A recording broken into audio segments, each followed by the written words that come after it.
Bonjour à tous et bienvenue dans notre série sur les théories de la géopolitique. Nous allons explorer les fondements de cette discipline fascinante. Commençons par définir la géopolitique. La géopolitique, c'est l'étude de l'influence de la géographie sur les relations de pouvoir international. En d'autres termes, elle examine comment les facteurs géographiques façonnent les décisions politiques et stratégiques des États. L'origine du terme géopolitique remonte au début du XXe siècle, mais l'idée que la géographie influence la politique est bien plus ancienne. Des stratèges comme Sun Tzu en Chine ancienne ou Thucydide, dans la Grèce antique, avait déjà compris l'importance du terrain dans les stratégies militaires et politiques. Prenons un exemple concret pour illustrer l'importance de la géographie. Pensez à la position de la Russie sur la carte du monde. Son vaste territoire s'étend sur 2 continents avec peu d'accès aux mers chaudes. Cette réalité géographique a profondément influencé sa politique étrangère au fil des siècles, motivant sa quête d'accès aux ports en eau libre et sa volonté de maintenir des zones tampons à ses frontières. La géopolitique n'est pas une science exacte, mais plutôt un cadre d'analyse. Elle nous aide à comprendre pourquoi certains pays agissent comme ils le font sur la scène internationale. Par exemple, la politique étrangère des États-Unis a longtemps été influencée par sa position géographique. Elle est protégée par 2 océans. Elle a pu se développer en relative sécurité avant de projeter sa puissance à l'échelle mondiale. Au fil du temps, différentes écoles de pensée géopolitique se sont développées.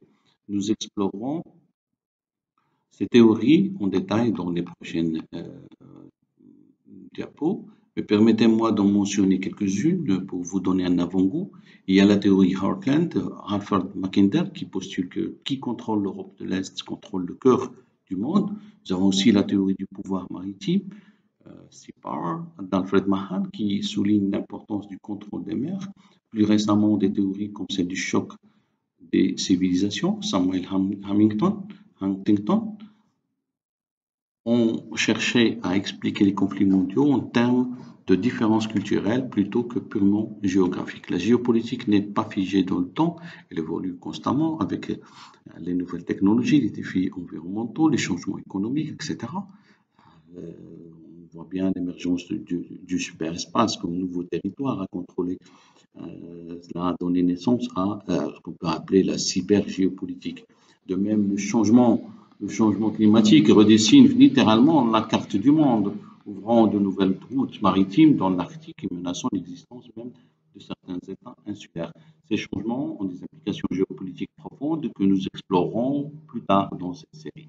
Il est important de comprendre que la géopolitique n'est pas seulement une affaire d'État.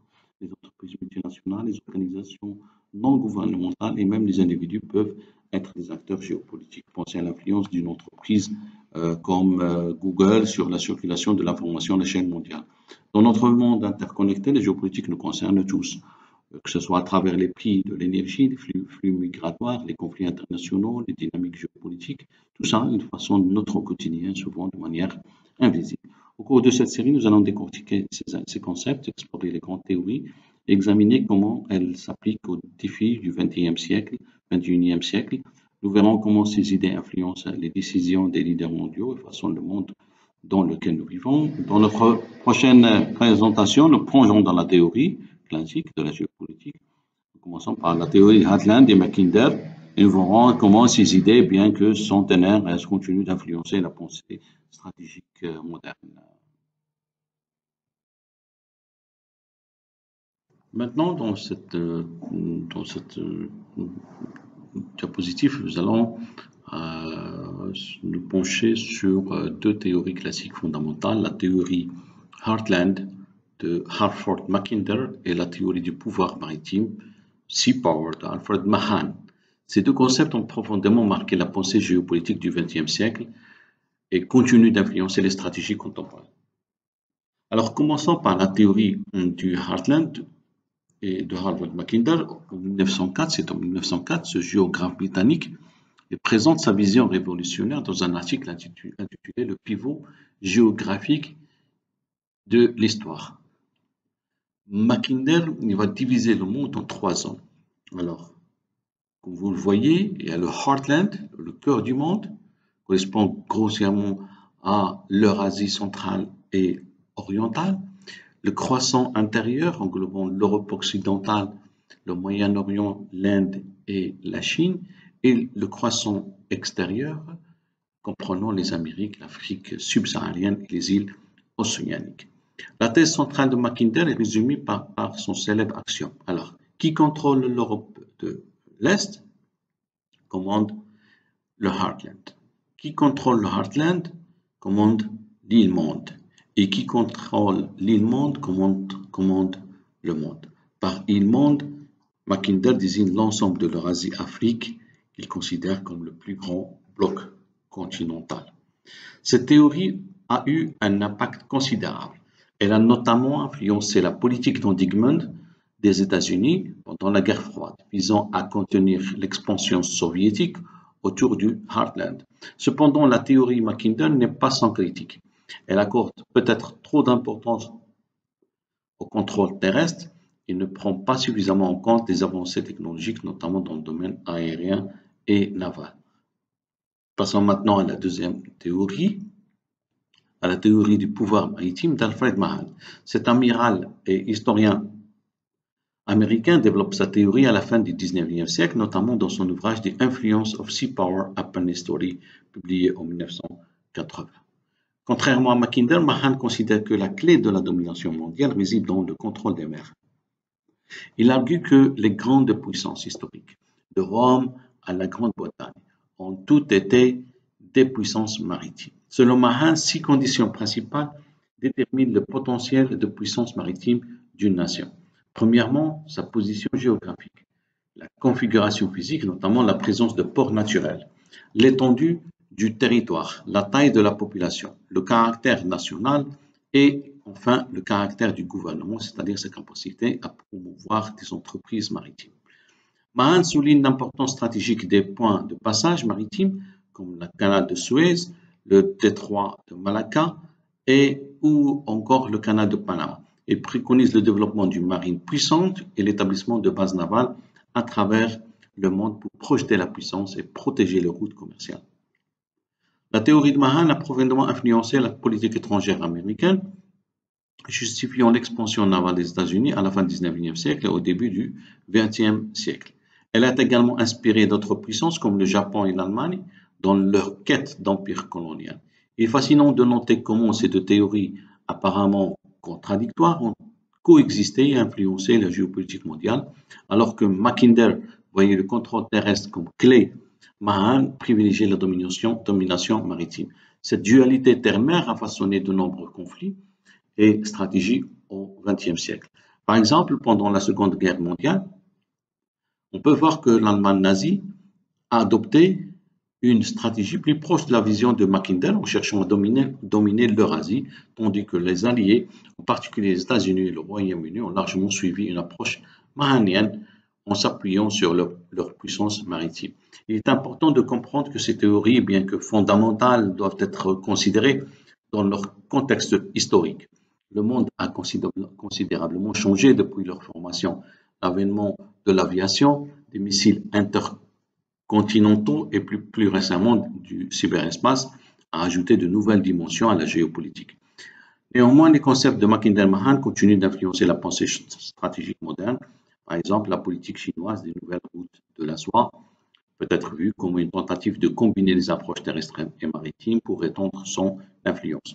De même, l'intérêt renouvelé pour l'Arctique, avec la fonte des glaces ouvrant de nouvelles routes maritimes, montre que le contrôle des voies navigables reste un enjeu géopolitique majeur, comme l'avait prédit Mahan. En conclusion, ces théories de Mackinder et Mahan, bien que datant de plus d'un siècle, restent des outils précieux pour comprendre les dynamiques géopolitiques actuelles. Elles nous rappellent l'importance permanente de la géographie dans les relations internationales, tout en nous invitant à les adapter aux réalités du XXIe siècle. Partons maintenant dans la théorie un petit peu, pour voir un petit peu la théorie du Rimland de Nicholas Spykman et examiner son impact sur la politique du XXe siècle. Nicholas Spykman est un politologue américain d'origine néerlandaise, a développé cette théorie du Rimland dans les années 40.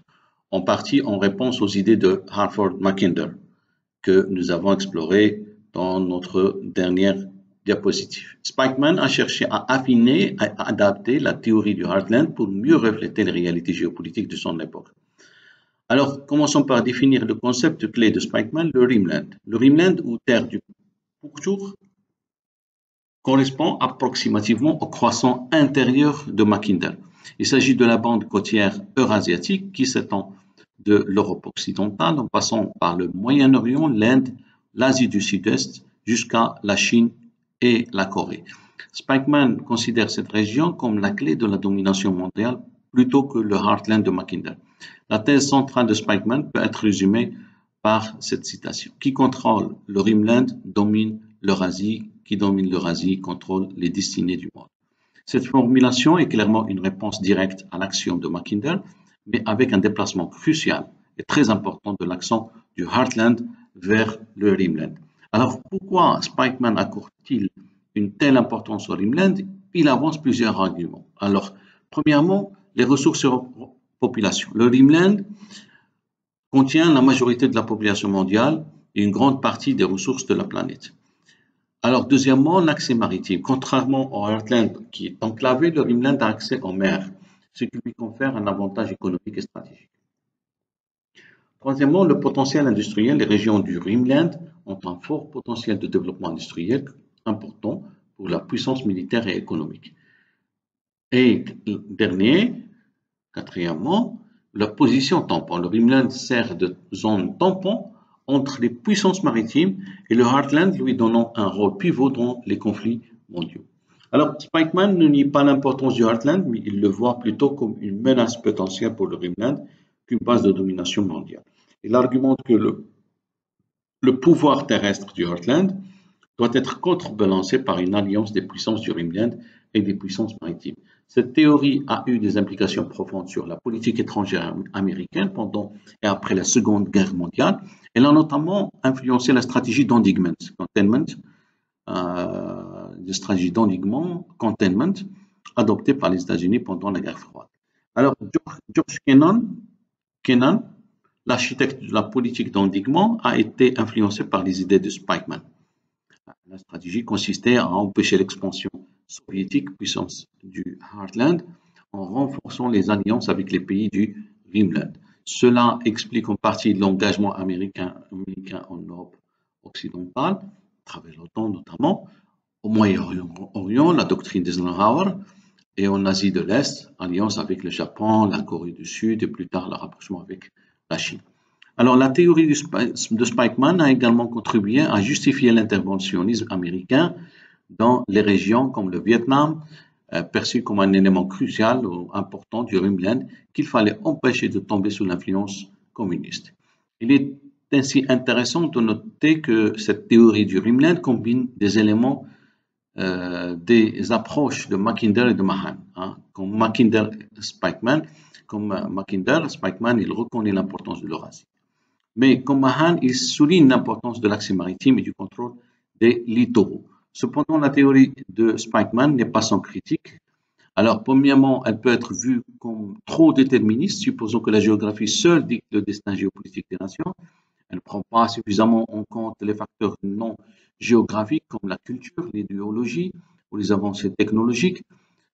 Comme les théories Mackinder et Mahan, elle a été formulée dans un contexte historique spécifique et peut ne pas être entièrement applicable au monde multipolaire d'aujourd'hui. Malgré ces critiques, la théorie de Rimland continue d'influencer la pensée géopolitique contemporaine. Par exemple, la stratégie du pivot vers l'Asie de l'administration Obama peut être vue comme une application moderne de la théorie de Spikeman, reconnaissant l'importance croissante de l'Asie-Pacifique, une partie clé du Rimland, dans les affaires mondiales. De même, les tensions actuelles en mer de Chine méridionale, où la Chine cherche à étendre son influence maritime, peuvent être analysées à travers le prisme de la théorie du Rimland. La Chine, traditionnellement une puissance continentale, cherche à devenir une puissance maritime, illustrant l'importance contenue du contrôle du Rimland. La Belt and Road Initiative, BRI de la Chine, souvent appelée bien sûr Nouvelle Route de la Soie, peut également être interprétée comme une tentative de contrôler le Rumland par des moyens économiques plutôt que militaires. Cette initiative vise à relier la Chine à l'Europe et à l'Afrique par des infrastructures terrestres et maritimes englobant une grande partie du Rumland de Spikeman. Il est important de comprendre que les théories géopolitiques comme celle de Spikeman ne sont pas des prédictions infaillibles ou des guides d'action, mais plutôt des outils d'analyse. Elles nous aident à comprendre les motivations et les actions des États dans le contexte de leur position géographique et de leurs relations avec d'autres puissances. En conclusion, la théorie de Dreamland de Nicholas Spikeman représente une évolution importante de la pensée géopolitique en déplaçant l'accent du Heartland vers les régions côtières de l'Eurasie. Spikeman, il fournit un cadre d'analyse qui a profondément influencé la politique étrangère américaine, notamment pendant la guerre froide, et qui continue à résonner dans les débats géopolitiques contemporains. On va explorer maintenant trois théories modernes qui ont profondément marqué la pensée géopolitique de la fin du XXe siècle et du début du XXIe siècle. La théorie des systèmes mondiaux d'Immanuel Wallenstein, la théorie du choc des civilisations, Samuel Huntington, et la théorie de la fin de l'histoire de Francis Fukuyama. Alors commençons par la théorie du système monde d'Immanuel Wallenstein. Développée dans les années 70, cette théorie offre une perspective radicalement différente des approches géopolitiques classiques que nous avons étudiées jusqu'à présent. Wallenstein, sociologue et historien américain, propose une analyse du système monde capitaliste depuis le XVIe siècle. Cette théorie divise le monde en trois zones économiques interdépendantes. Le centre, composé des pays industrialisés et technologiquement avancés. La périphérie, regroupant les pays fournisseurs de matières premières et de main-d'œuvre bon marché. Et la semi-périphérie, des pays intermédiaires qui partagent des caractéristiques des deux autres zones. Selon Wallenstein, ces zones sont en constante interaction avec le centre exploitant la périphérie pour maintenir sa domination économique. La semi-périphérie joue un rôle tampon, aspirant à rejoindre le centre tout en résistant à la relégation vers la périphérie. Cette théorie apporte une dimension économique importante à l'analyse géopolitique. Elle explique notamment les inégalités persistantes dans le système international et les difficultés de développement de certains pays. La théorie des systèmes mondes a eu un impact significatif sur la compréhension des relations nord-sud et des dynamiques de la mondialisation. Elle reste pertinente pour analyser des phénomènes comme la délocalisation industrielle ou les tensions commerciales actuelles. Passons à la deuxième théorie, qui est le choc des civilisations de Samuel Huntington, présenté en 1993 dans un article Foreign Affairs. Il a été développé dans un livre en 1996. Cette théorie a suscité de nombreux débats. Huntington, politologue américain, argumente que dans le monde post-guerre froide, les principaux conflits ne seront plus idéologiques ou économiques, mais culturels. Il identifie 9 civilisations majeures: occidentale, latino-américaine, africaine, islamique, chinoise, hindoue, orthodoxe, bouddhiste et japonaise. Selon Huntington, les lignes de fracture entre ces civilisations seront les principales sources de conflits. Il prédit notamment des tensions croissantes entre l'Occident et le monde islamique, ainsi qu'une potentielle alliance sino-islamique contre l'Occident. Cette théorie a été largement critiquée pour son approche essentialiste des cultures et son potentiel à exacerber les divisions. Cependant, elle a influencé de manière significative le débat géopolitique, particulièrement après les attentats du 11 septembre 2001. Bien que controversée, la théorie de Huntington nous invite à considérer l'importance des facteurs culturels et identitaires dans les relations internationales, au-delà des seuls intérêts économiques ou stratégiques. Enfin, examinons la théorie de la fin de l'histoire de Francis Fukuyama, présentée initialement dans un article en 1989, puis développée dans un livre en 1992. Cette théorie a marqué la pensée géopolitique de l'après-guerre froide. Fukuyama, politologue américain, argumente que la fin de la guerre froide marque non seulement la victoire du capitalisme sur le communisme, mais aussi le point culminant de l'évolution idéologique de l'humanité. Selon lui, la démocratie libérale occidentale représente la forme finale de gouvernement humain. Cette théorie ne signifie pas la fin des événements historiques, mais plutôt l'aboutissement du progrès des systèmes politiques et économiques.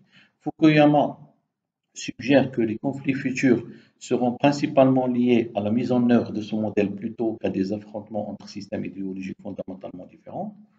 La théorie Fukuyama a été largement débattue et critiquée, notamment à la lumière des événements géopolitiques des dernières décennies, la montée du terrorisme, la résurgence du nationalisme, l'ascension de la Chine comme puissance autoritaire, ou encore la crise financière de 2008.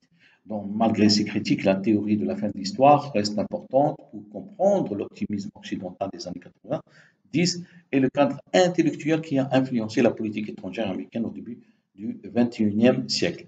Alors, ces trois théories modernes, système-monde, un choc des civilisations, fin de l'histoire, ils illustrent un petit peu l'évolution de la pensée géopolitique face au changement majeur de la fin du XXe siècle. Elles intègrent des dimensions économiques, des dimensions culturelles, des dimensions idéologiques aux analyses géographiques et stratégiques traditionnelles. Il est important de comprendre que ces théories, comme toutes les théories géopolitiques, ne sont pas des vérités absolues, mais des outils d'analyse. Elles nous aident à interpréter les événements mondiaux, à anticiper les tendances futures, tout en étant elles-mêmes sujettes à débat et révision. Maintenant, on va critiquer un petit peu, on va se lancer sur les approches critiques de la géopolitique. On va se concentrer particulièrement sur la géopolitique critique et la géopolitique féministe.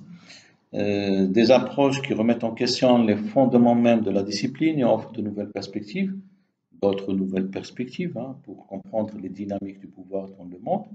Et commençons par la géopolitique critique. C'est une approche qui s'est développée à partir des années 80, principalement sous l'impulsion de certains géographes comme J.A. Toll, John Agnew et Simon Dalby. La géopolitique critique cherche à déconstruire les discours géopolitiques traditionnels et à mettre en lumière les relations de pouvoir qui les sous-tendent. L'un des arguments centraux de la géopolitique critique est que la géopolitique n'est pas une science objective, mais une pratique discursive. En d'autres termes, les théories géopolitiques que nous avons étudiées jusqu'à présent ne sont pas des descriptions neutres de la réalité, mais des constructions qui reflètent et renforcent certaines relations de pouvoir. Alors, Jean Toll, dans son ouvrage fondateur Critical Geopolitics, distingue trois aspects de la géopolitique. Alors, ces trois aspects sont premièrement la géopolitique formelle, c'est-à-dire tout ce qui concerne les théories, les concepts développés par les universitaires et les stratèges, la géopolitique pratique, et là on parle un petit peu de l'utilisation de raisonnements géopolitiques par les praticiens de la politique étrangère, et troisièmement la géopolitique populaire, où bien sûr l'ensemble des représentations géopolitiques dans la culture populaire, les médias, etc. La géopolitique critique s'intéresse à ces trois aspects et cherche à révéler comment ils interagissent pour produire et reproduire des visions particulières du monde. Alors, un exemple concret, la guerre contre le terrorisme après le 11 septembre, une analyse de géopolitique critique, il va examiner ces trois aspects. Comment ce concept, premièrement, comment ce concept a été construit discursivement, comment il a été utilisé pour justifier certaines politiques étrangères, comment il a été représenté dans les médias et la culture populaire. Et elle s'intéresse aussi à la façon dont cette construction a renforcé certaines relations de pouvoir, par exemple en légitimant des interventions militaires ou en stigmatisant certaines communautés, etc. Un autre concept clé de la géopolitique critique est celui de géopolitique du savoir. Il s'agit de l'idée que la production de connaissances géopolitiques est elle-même géographiquement située. Par exemple, les théories géopolitiques que nous avons étudiées jusqu'à présent sont principalement issues du monde occidental et reflètent donc une certaine vision du monde. La géopolitique critique nous invite à considérer d'autres perspectives, notamment celles issues du Sud global. Alors passons maintenant à la géopolitique féministe qui partage de nombreux points communs avec la géopolitique critique tout en apportant ses propres perspectives uniques. La géopolitique féministe, développée par des chercheurs comme Cynthia Onley, Jennifer Endman et John Sharp, cherche à révéler et à remettre en question les biais de genre dans la pensée et la pratique géopolitique traditionnelle. Un argument central de la géopolitique féministe est que les théories géopolitiques classiques sont profondément masculinistes. Elles se concentrent sur des concepts masculins comme l'État, la guerre, la puissance militaire, tout en négligeant des aspects féminins comme le foyer, le soin ou les expériences quotidiennes. Enlo, Cynthia Enlo, dans son livre fondateur Bananas, Beaches and Business, pose la question provocatrice, où sont les femmes dans les relations internationales? Elle montre comment les femmes, bien qu'invisibles dans la plupart des analyses géopolitiques, jouent en réalité des rôles cruciaux et importants dans le fonctionnement du système international. Par exemple, la géopolitique féministe s'intéresserait à la façon dont les conflits internationaux affectent différemment les hommes et les femmes, ou à la manière dont les travailleuses migrantes contribuent à l'économie mondiale. Elle examinerait aussi comment les constructions de genre influencent la politique étrangère et la sécurité nationale. Un concept clé de la géopolitique féministe, c'est celui d'échelle. Alors que la géopolitique traditionnelle se concentre sur l'échelle globale ou nationale, la géopolitique féministe insiste sur l'importance de considérer toutes les échelles, du corps individuel au niveau global. Elle montre comment les processus géopolitiques se manifestent à toutes ces échelles et comment elles sont interconnectées. Prenons l'exemple de la frontière entre les États-Unis et le Mexique. L'analyse de géopolitique féministe ne se concentrerait pas d'examiner, ne se contenterait pas d'examiner les politiques de sécurité frontalière au niveau national.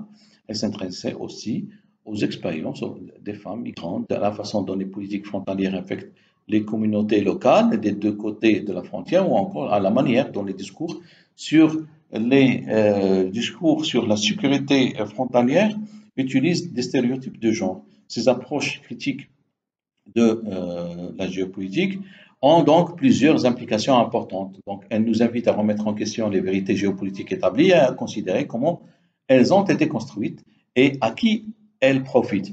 Elles élargissent notre compréhension de ce qui est géopolitique en incluant des aspects de la vie quotidienne qui sont généralement négligés par les approches traditionnelles. Elles mettent en lumière les voies, les expériences qui sont souvent marginalisées dans les analyses géopolitiques classiques.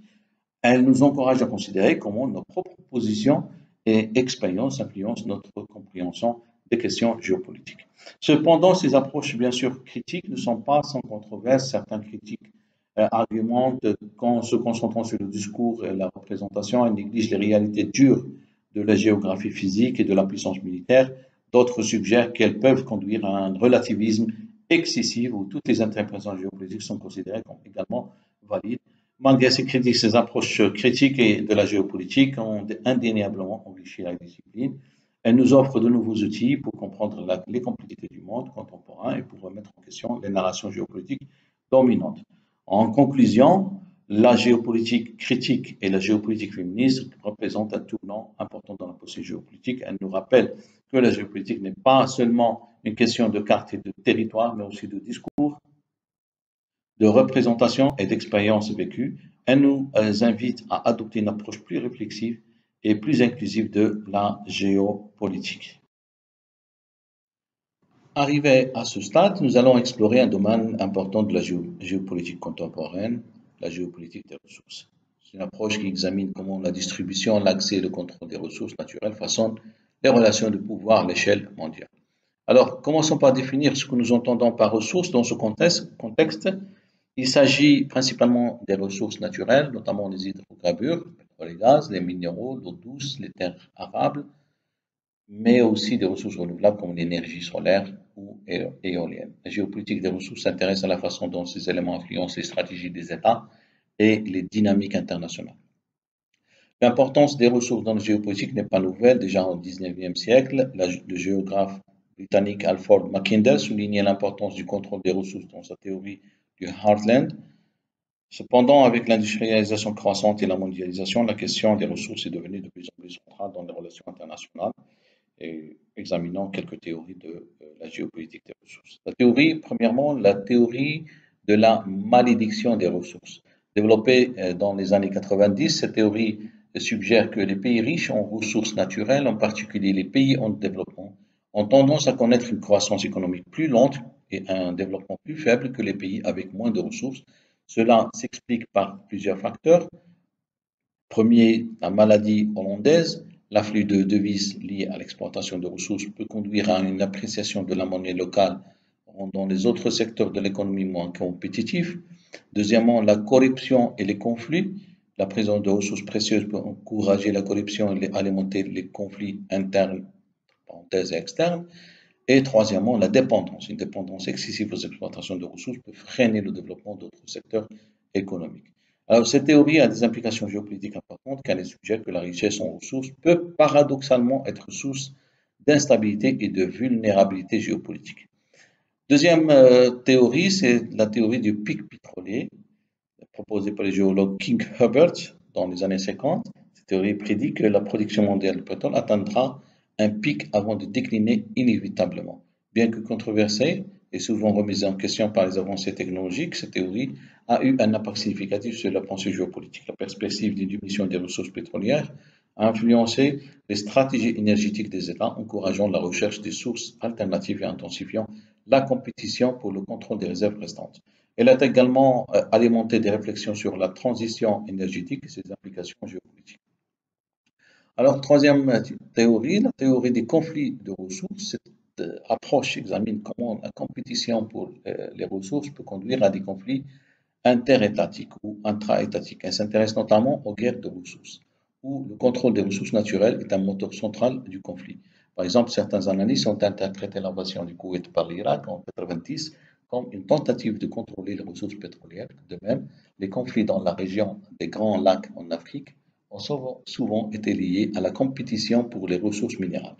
Cette théorie souligne l'importance des ressources comme facteur de conflit, mais aussi comme outil potentiel de résolution des conflits à travers la coopération et le partage des ressources. Alors passons maintenant en quelques cas d'études concrètes qui illustrent la géopolitique des ressources. Le pétrole, premièrement le pétrole au Moyen-Orient, la région du Moyen-Orient qui abrite environ 65% des réserves prouvées de pétrole mondial est un exemple classique de la géopolitique des ressources. Le contrôle de ces ressources a été un facteur majeur dans les interventions étrangères dans la région, les alliances stratégiques et les conflits locaux. La formation de l'OPEP en 1960 et son utilisation de l'arme du pétrole lors de la guerre de Kippour en 1973 ont démontré comment le contrôle des ressources peut être utilisé comme levier géopolitique. Alors, deuxième ressource très importante, l'eau, par exemple, l'eau au Moyen-Orient et en Afrique du Nord, dans cette région qui est aride, l'accès à l'eau douce est une question de sécurité nationale. Le contrôle des sources d'eau comme le Nil, l'Euphrate ou le Jourdain est une source de tension entre les pays riverains. Par exemple, la construction du grand barrage de la Renaissance par l'Éthiopie sur le Nil bleu a suscité des inquiétudes en Égypte et au Soudan qui dépendent fortement du fleuve. Troisièmement, par exemple, les terres rares en Chine. La Chine qui contrôle environ 80% de la production mondiale des terres rares, des éléments essentiels pour de nombreuses technologies modernes. Cette position dominante lui confère un levier géopolitique important, comme l'a montré la crise de 2010, lorsque la Chine a temporairement suspendu ses exportations de terres rares vers le Japon dans le contexte d'un différent territorial. Quatrièmement, en Arctique, le réchauffement climatique rend accessibles de nouvelles ressources dans l'Arctique, notamment des hydrocarbures et des minerais. Cela a intensifié la compétition entre les pays arctiques, Russie, Canada, États-Unis, Norvège, Danemark, etc. Et même des acteurs non arctiques comme la Chine, illustrant comment les changements environnementaux peuvent remodeler la géopolitique des ressources. La géopolitique des ressources nous oblige également à considérer les implications du changement climatique et de la transition énergétique. Le changement climatique modifie la distribution et l'accessibilité des ressources, créant de nouveaux enjeux géopolitiques comme dans l'Arctique. La transition vers les énergies renouvelables pourrait reconfigurer les relations de pouvoir mondial, diminuant l'importance stratégique de certaines régions comme le Moyen-Orient, tout en valorisant d'autres comme les pays riches en lithium, en cobalt, essentiels pour les batteries. Les technologies vertes créent de nouvelles dépendances en ressources, comme le montre l'importance croissante des terres rares. En conclusion, la géopolitique des ressources nous rappelle que les facteurs matériels restent plus importants dans les relations internationales, même à l'ère de la mondialisation et de la révolution numérique. Elle souligne l'interconnexion entre les questions environnementales, économiques et de sécurité. Cependant, il est important de ne pas tomber dans un déterminisme des ressources. Les ressources naturelles sont un facteur parmi d'autres dans les dynamiques géopolitiques et leur importance relative peut changer avec les évolutions technologiques et sociétales. Un domaine fascinant et en constante évolution, la géopolitique et la technologie. Nous allons examiner les avancées technologiques, comment ils remodèlent le paysage géopolitique mondial en va se concentrer particulièrement sur deux aspects, la cybergéopolitique et la géopolitique de l'espace. Alors, commençons par la cybergéopolitique. Le cyberespace, ce domaine virtuel créé par les réseaux informatiques interconnectés, est devenu un nouveau terrain de jeu géopolitique. Contrairement au domaine traditionnel la terre, la mer et l'air, le cyberespace est entièrement artificiel et transcende les frontières physiques.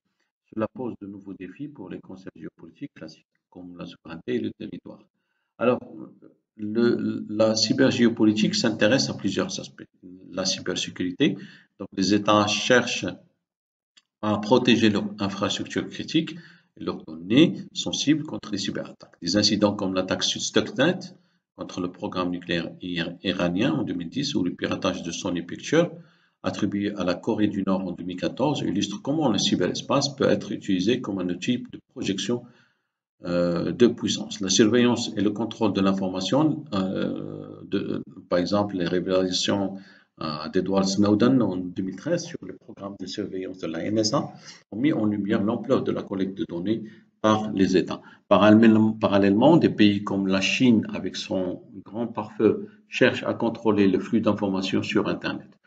Alors, vous avez aussi la gouvernance d'Internet. Il existe un débat permanent sur qui devrait contrôler Internet. Le modèle actuel de gouvernance multipartite est contesté par des pays comme la Russie et la Chine qui préconisent un contrôle plus étatique. La guerre de l'information. Alors, pour la guerre de l'information, les réseaux sociaux et les plateformes en ligne sont devenus des champs de bataille pour l'influence géopolitique. Les accusations d'ingérence russe dans les élections présidentielles américaines de 2016 illustrent ce phénomène. Un dernier point, c'est la souveraineté numérique. De plus en plus de pays cherchent à développer leur propre technologie et leur propre plateforme pour réduire leur dépendance vis-à-vis des géants technologiques américains. Un concept clé de la cybergéopolitique, c'est celui de la puissance saber de Joseph Nye, théoricien des relations internationales, qui définit la puissance cyber comme la capacité à obtenir des résultats préférés à travers l'utilisation des ressources d'informations électroniquement connectées du cyberespace. Cette puissance peut être exercée de manière offensive à travers les cyberattaques, par exemple, ou défensive à travers la cybersécurité, mais aussi sous forme de soft power, influence culturelle à travers les médias sociaux, par exemple. Donc, on va passer maintenant à la géopolitique de l'espace, qui suscite un intérêt aussi important. L'espace extra-atmosphérique qui est devenu un domaine géopolitique crucial depuis le début de l'ère spatiale avec le lancement de Sputnik 1 en 1957. Aujourd'hui, l'importance géopolitique de l'espace ne cesse de croître. Alors, plusieurs aspects de la géopolitique spatiale méritent notre attention. La militarisation de l'espace. Alors, bien que le traité de l'espace en 1967 interdise le placement d'armes de destruction massive dans l'espace, il n'empêche pas d'autres formes de militarisation. Les satellites de reconnaissance, de communication, de navigation jouent un rôle important dans la capacité militaire moderne. La création de la force spatiale aux États-Unis en 2019 souligne l'importance militaire croissante de l'espace. Alors, deuxièmement, la compétition pour les ressources spatiales, la perspective d'exploitation minière des astéroïdes et d'autres corps célestes soulève des questions juridiques et géopolitiques. Les États-Unis ont adopté en 2015 une loi autorisant l'appropriation privée des ressources spatiales, une décision contestée par d'autres pays. Troisièmement, le contrôle des orbites. Les orbites terrestres, en particulier l'orbite géostationnaire, sont des ressources limitées. Leur allocation est gérée par l'Union internationale des télécommunications, mais fait l'objet de débats géopolitiques. La navigation par satellite, les systèmes comme le GPS américain, le GLONASS russe, le Galileo européen ou le Beidou chinois sont devenus des infrastructures critiques avec des implications géopolitiques importantes. Et un dernier point, c'est le prestige et le soft power. La réalisation spatiale reste une source importante de prestige national et de soft power. Les missions lunaires chinoises ou la mission indienne sur Mars en sont des exemples récents. Un concept important dans la géopolitique spatiale est celui de l'astropolitique, développé par Evert Dorman, s'inspirant des théories géopolitiques classiques. Dorman argue que qui contrôle l'orbite terrestre basse contrôle l'espace proche de la Terre, qui contrôle l'espace proche de la Terre domine la Terre et qui domine la Terre détermine le destin de l'humanité. Alors, la convergence de la cybergéopolitique et la géopolitique spatiale crée de nouveaux enjeux maintenant. Par exemple, les satellites sont vulnérables aux cyberattaques, créant un lien direct entre la sécurité spatiale et la cybersécurité. Ces développements technologiques ont plusieurs applications géopolitiques majeures. Donc, premièrement, ils remettent en question les notions traditionnelles de frontières et de souveraineté, dont le cyberespace et l'espace extra-atmosphérique. Les frontières sont floues, inexistantes. Ils créent de nouvelles asymétries de pouvoir. Des acteurs non étatiques comme les entreprises technologiques ou les groupes de hackers peuvent exercer une influence significative. Ils accélèrent le rythme des interactions géopolitiques et ces cyberattaques où les communications spatiales peuvent se produire presque instantanément à l'échelle mondiale. Ils introduisent de nouvelles vulnérabilités. La dépendance croissante aux technologies crée de nouveaux points faibles potentiels.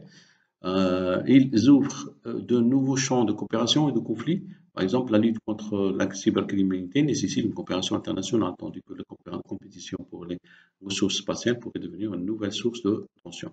En conclusion, la technologie est en train de redessiner la carte géopolitique mondiale d'une manière que les théoriciens classiques de la géopolitique auraient eu du mal à imaginer. Le cyberespace et l'espace extra-atmosphérique sont devenus des domaines géopolitiques à part entière avec leur propre dynamique de pouvoir et leurs propres défis. Cependant, il est important de noter que ces nouveaux domaines n'ont pas remplacé les considérations géopolitiques traditionnelles. Ils s'y sont plutôt ajoutés, créant un paysage géopolitique encore plus complexe et multidimensionnel. Nous avons maintenant deux théories géopolitique régionale très importante, l'eurasisme et la théorie du pivot asiatique. Alors ces approches nous offrent des perspectives uniques sur les dynamiques géopolitiques en Eurasie, une région importante dans les affaires mondiales. Alors la première théorie, l'eurasisme, cette théorie géopolitique qui a ses racines dans la pensée russe du début du XXe siècle a connu un renouveau significatif dans la Russie post-soviétique. L'eurasisme classique a été développé dans les années 1920 par des intellectuels russes en exil comme Nicolas Trobotsky et Petr Savetsky. Leur idée centrale était que la Russie n'appartient ni à l'Europe ni à l'Asie, mais constitue une civilisation distincte, eurasienne. Il arguait que la géographie unique de la Russie, s'étendant sur deux continents, il a façonné une culture et une identité spécifiques. Dans les années 90, l'eurasisme a connu une résurgence avec le néo-eurasisme, principalement associé au philosophe Alexander Dugin. Le néo-eurasisme de Dugin va au-delà de l'idée d'une identité eurasienne distincte pour proposer une vision géopolitique globale. Ses principaux arguments, premièrement, l'opposition fondamentale entre les puissances terrestres tellurocratiques et maritimes thalassocratiques. La Russie est vue comme la principale puissance terrestre opposée aux États-Unis, la principale puissance maritime. La nécessité pour la Russie de former une alliance eurasienne, incluant non seulement les anciennes républiques soviétiques, mais aussi potentiellement des pays comme l'Allemagne, l'Iran et le Japon. L'idée que la domination de l'Eurasie est la clé de la domination mondiale reprend en partie la théorie du Heartland de Mackinder, une critique de la mondialisation du libéralisme occidental vu comme des outils de l'hégémonie américaine. L'eurasisme a eu une influence significative sur la politique étrangère russe contemporaine. L'Union économique eurasiatique lancée en 2015 peut être vue en partie comme une manifestation de ces idées. De même, le tournant vers l'Est de la Russie, son rapprochement avec la Chine, il reflète certains éléments de la pensée eurasiste. Cependant, il est important de noter que l'influence de l'eurasisme sur la politique russe est souvent surestimée. La politique étrangère russe reste largement pragmatique et ne suit pas strictement une doctrine eurasiste. Et passant à la théorie du pivot asiatique, dans cette théorie plus récente qui est associée à la politique étrangère américaine, particulièrement sous l'administration Obama, ce concept de pivot vers l'Asie a été articulé par Hillary Clinton, alors secrétaire d'État, dans un article de 2011 intitulé America's Pacific Century. L'idée centrale est que le centre de gravité géopolitique et économique du monde se déplace vers l'Asie-Pacifique et que les États-Unis doivent réorienter leur politique étrangère en conséquence. Les principaux éléments de cette théorie sont, premièrement, la reconnaissance de l'importance croissante de l'Asie dans l'économie mondiale et les affaires internationales, la nécessité pour les États-Unis de renforcer leurs alliances existantes en Asie avec le Japon, la Corée du Sud, l'Australie, etc., et d'en développer de nouvelles. L'engagement accru avec les institutions régionales asiatiques, l'importance de gérer la montée en puissance de la Chine, à la fois en l'intégrant dans l'ordre international existant et en contrebalançant sur son influence croissante, aussi le maintien de la liberté de navigation en mer de Chine méridionale et dans d'autres voies maritimes cruciales. La théorie du pivot asiatique peut être vue comme une réponse à l'évolution de l'équilibre des pouvoirs mondiaux. Le pouvoir mondial. Elle reconnaît que l'Asie-Pacifique est devenue le principal moteur de la croissance économique mondiale et un centre de rivalité géopolitique. Donc cette approche a eu des implications concrètes. Par exemple, les États-Unis ont renforcé leur présence militaire dans la région, ont négocié le partenariat transpacifique, bien que l'administration Trump s'en soit par la suite retirée, et ont intensifié leur engagement diplomatique en Asie du Sud-Est. Cependant, la mise en œuvre du pivot asiatique a rencontré plusieurs défis. Premièrement, c'est la persistance de crises au Moyen-Orient qui ont continué à accaparer l'attention américaine. Et deuxièmement, l'inquiétude des alliés européens quant à un possible désengagement américain de l'Europe et la réaction de la Chine qui a perçu le pivot comme une stratégie d'endiguement. Et quatrièmement, dans les contraintes budgétaires aux États-Unis qui ont limité un petit peu les ressources disponibles pour cette réorientation. Il est intéressant de noter que le racisme et la théorie du pivot asiatique, bien que très différentes dans leurs origines et leurs objectifs, partagent certaines similarités. Les deux reconnaissent l'importance croissante de l'Asie dans les affaires mondiales et cherchent à positionner leurs pays respectifs, la Russie et les États-Unis, de manière avantageuse dans ce nouveau contexte géopolitique. Ces théories nous rappellent également l'importance précédente de la géographie dans la pensée géopolitique. Donc, malgré la mondialisation et les avancées technologiques, la position géographique d'un pays continue de façonner ses opportunités et ses défis géopolitiques.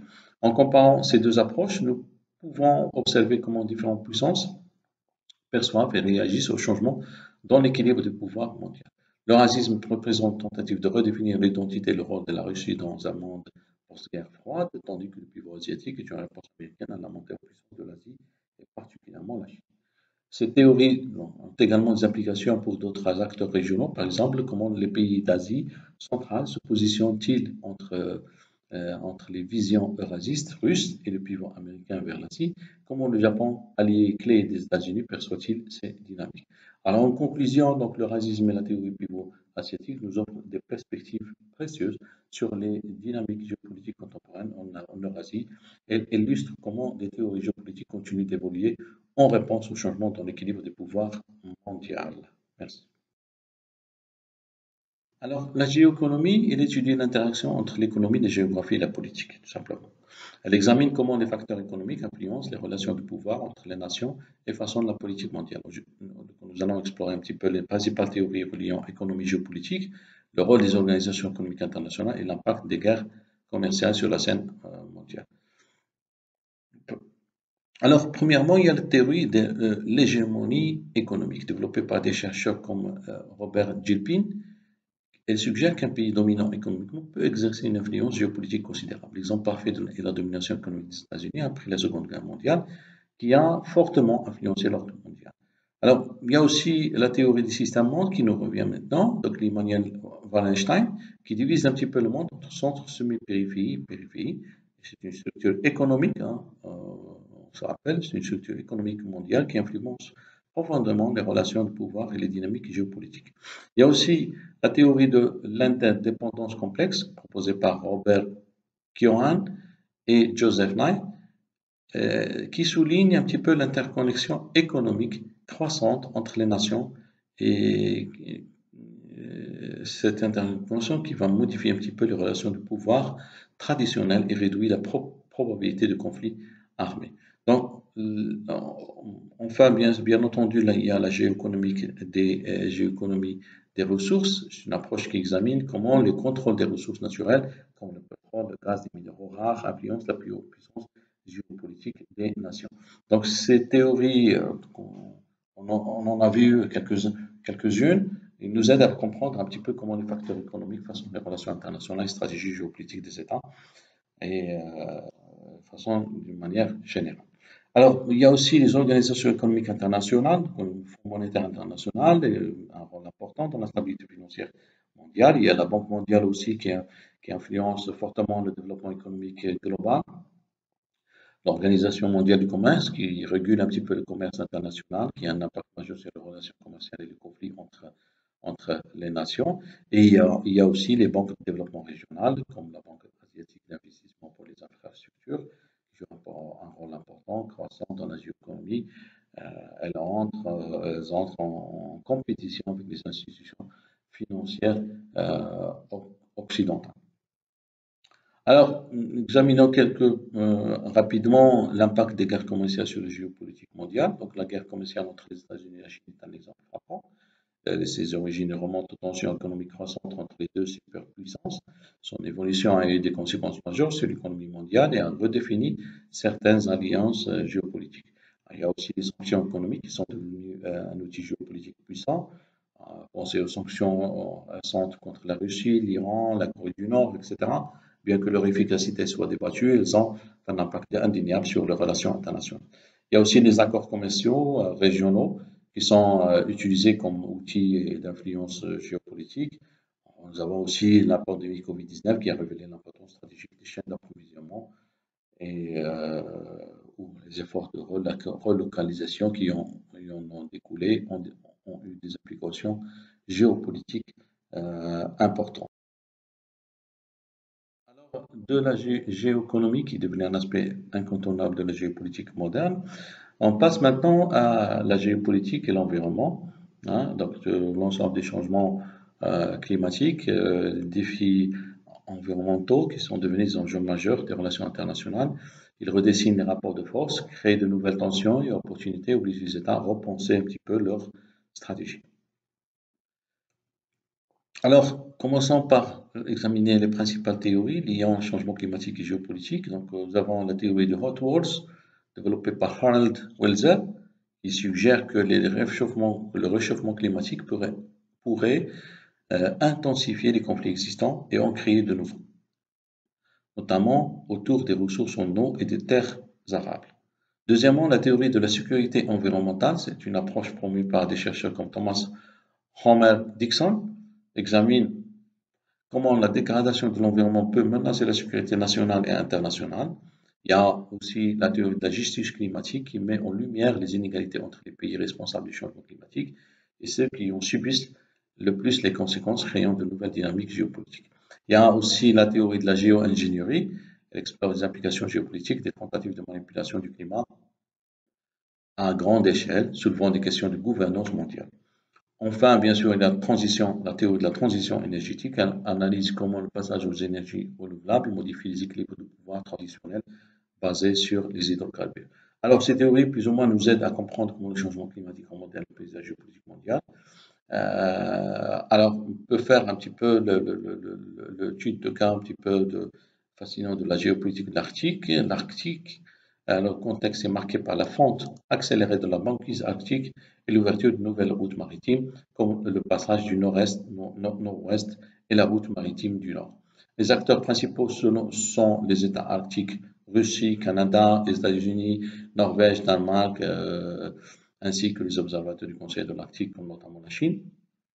Les enjeux sont multiples. L'exploitation des ressources naturelles comme le pétrole, le gaz et les minéraux, le contrôle des nouvelles routes commerciales et les revendications territoriales basées sur l'extension du plateau continental.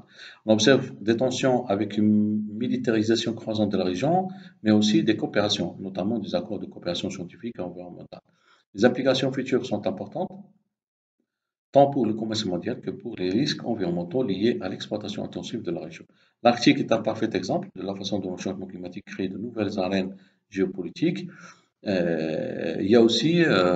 peut aussi examiner les principaux défis environnementaux globaux et leur impact géopolitique. Les crises de l'eau, par exemple, autour des fleuves transfrontaliers comme le Nil, le Mékong, où il nécessite une diplomatie de l'eau et des accords de partage des ressources. La sécurité alimentaire aussi, elle est menacée par l'impact du changement climatique sur l'agriculture, ce qui influence la géopolitique des terres arables et l'accaparement des terres. Alors, les migrations climatiques aussi, dont les prévisions inquiètent, ont des implications majeures pour la sécurité nationale et régionale. Aussi, il y a la protection de la biodiversité qui fait l'objet d'une négociation internationale sur la conservation avec des tensions entre protection et exploitation des ressources. Et enfin, vous avez la pollution atmosphérique et océanique qui soulève des enjeux transfrontaliers et alimente les négociations sur les émissions de gaz à effet de serre. Ces défis environnementaux globaux façonnent de plus en plus les relations internationales qui créent de nouvelles alliances et sources de tensions. Et pour conclure, donc, la géopolitique de l'environnement est devenue un aspect incontournable des relations internationales. Le changement climatique et les défis environnementaux redessinent les rapports de force mondiaux, créent de nouvelles arènes de compétition comme l'Arctique et obligent les États à repenser leur stratégie de sécurité et de développement. Alors, maintenant, ça prend fin notre présentation, elle prend fin, présentation euh, de l'ensemble des théories un petit peu qui sont des théories géopolitiques. Je vous remercie pour votre, merci d'avoir suivi cette vidéo. Si vous avez des questions, n'hésitez pas à les poser ci-dessous. N'oubliez pas de vous abonner pour ne manquer aucun épisode de notre série. À bientôt pour la suite de notre exploration géopolitique. Merci.